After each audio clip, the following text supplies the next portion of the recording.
everybody in a short period as to why they should want to be a part of this was to ensure that we gave the opportunity for individual members to understand what the value of this was.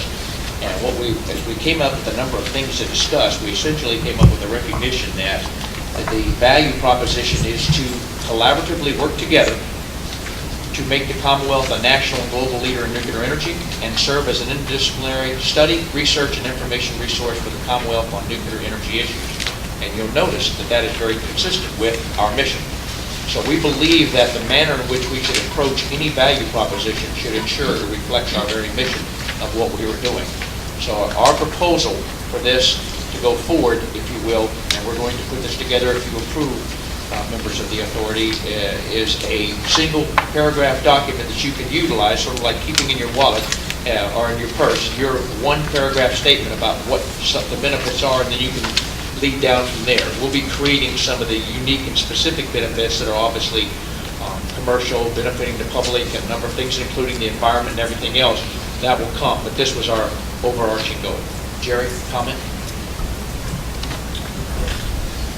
I hope to have the opportunity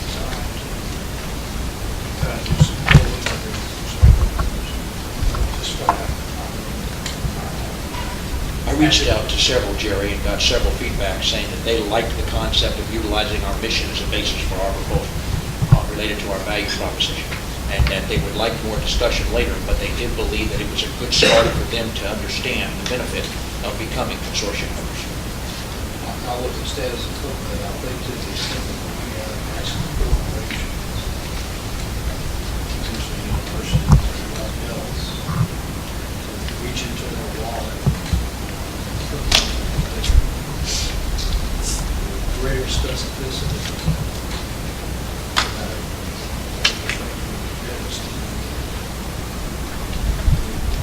I said before, we don't want to get the long list of 12 things, things that happen. What are the three things? What are the numbers? And if we in fact can do a lot, have credibility to be second. The rest of it is just icing on the cup. Our prior life in business, you got to have justification. You have to be relatively specific, it has to be. At the direction of our chairman, it is our intent when we start the recruitment committee to make sure we provide them with the tools and suggest that they work very closely with us, and of which you'll be a part. Putting together the information that's necessary to justify and provide a value proposition which is consistent with the financial commitment we're going to be expecting of our consortium members. Because indeed, they are going to be expected to have a financial commitment and to be engaged and involved in more than just personnel. As you'll notice, we also said that this could be financial and or in kind. So there are mechanisms and processes where we can establish what a minimum threshold is. As we get this approved as the authority, then we can go forward and create for the next public meeting our documentation, which actually lays out the specific steps of getting to where we want to go. Yes, I have a question for clarification. The articles that we just approved for the consortium, in Article 4, says that the corporation shall have no members. And you know, Virginia non-stock corporations, as I'm sure you know, you can have a membership organization or a non-membership organization. Now, when we talk about members in the sense that we're discussing now, we're talking about members of the board of directors of the consortium. I'm assuming we are, because the consortium itself is set up not to have members. That's what I understood. You were talking about founding board members, is that right? Yes, founding board members. As opposed to members. Right. But I just think we need to be clear when we talk about members, it's not consortium members that we're talking about, it's actually members of the board of directors. Unless the intent is otherwise. I mean, CCAM is a Virginia non-stock corporation, but it's set up by a entity. Yes, it is founding board members. Did the committee discuss any further detail about range of commitment, the dollar commitment here? Appropriate to, I'm feeling that we ought to have a little bit better sense as to what happens next. and what expectations and things, knowing that you gotta put the materials together and so forth. So we'll shortcut you on that, but at the same time, I think for everybody to meet here, because they know what you're all thinking. And I think that the way we left was that we were going to interface with our different organizations and kind of gauge the range of potential dollar value that they would be. So let me say, I did do that research, and the answer that I got is very much related to what Jerry has said. So we said, yeah, we may be able to put some money into this consortium, but you don't know exactly what you're doing, and then you how much money will cost you. So this is why it's fundamental that our value proposition we can use them as a specific aspect. The return on investment is something that, as Sam was saying, everyone's going to ask us. You're asking me to be engaged. On surface, I see the benefit of doing so. I understand, based on what your mission statement is, why it supports the activities related to nuclear energy and the benefits thereof for the public here in the great state, great Commonwealth of Virginia. The real issue is, why is I, as organization X, should give you $25,000 or $50,000 or some in-kind contribution, and what is that? A yearly contribution? Is it one time and then an annual dues of X? These are the things that must yet still be decided, simply because while we all believe we understand what the value and benefit is, we have to place it in a document which can be easily understood by our newfound constituency, if you will, the groups that would actually join as founding members, those entities, those organizations. And I agree totally with Sam and obviously with our Chairman Marshall that we have to put something together. At our last meeting, as public meeting in March, we discussed the variability of what that should be. And we also asked some of you that were working at different universities to explore what kinds of amounts the universities might be interested in providing, because what you get, the return on investment may not be the same for every entity. What an educational entity receives may not be the same as what a commercial entity receives. So we have to acknowledge and recognize that the values are going to have some range to acknowledge what those founding board members are, to make sure I'm consistent with your words. And that's something we have not yet created. We only discussed a range to answer your question, Mr. Chairman, and I think at the time we were discussing somewhere looking for the money.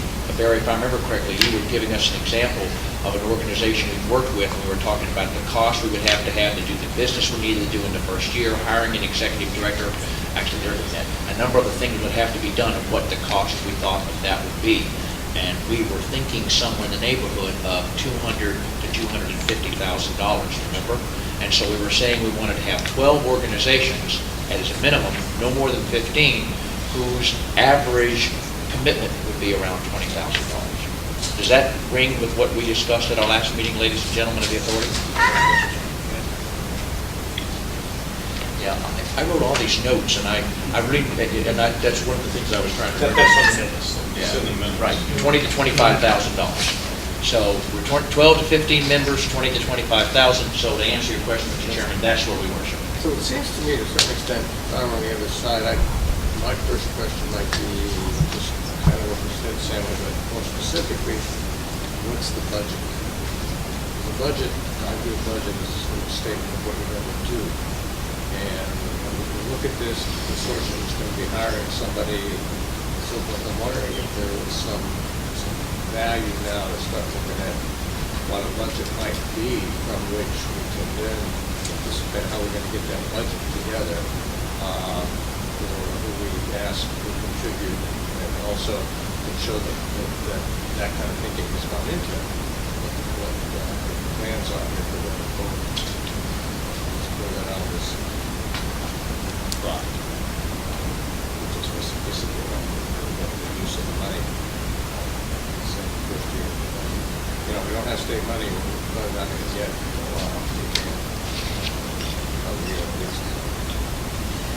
That was the intent, as I understood it from our meeting in March, that the recruitment committee, part of their role would be to work with us to establish what those specific aspects were, so that when we went to the identified consortium board member potential candidates, we would have, one, the value proposition, two, the return on investment, both short-term and long-term, and three, what we were asking for and why, and what the budget was, what was the necessity of asking for that much money. So that was fully our intent to do that. But when we get to a proposed timeline, that would be before we actually had our meeting in June, July. So we have a tremendous amount of work to do between now and then, which is why I was asking about the communication capabilities between us offline. All right, so I would encourage you to start outlining some sense of budget going forward.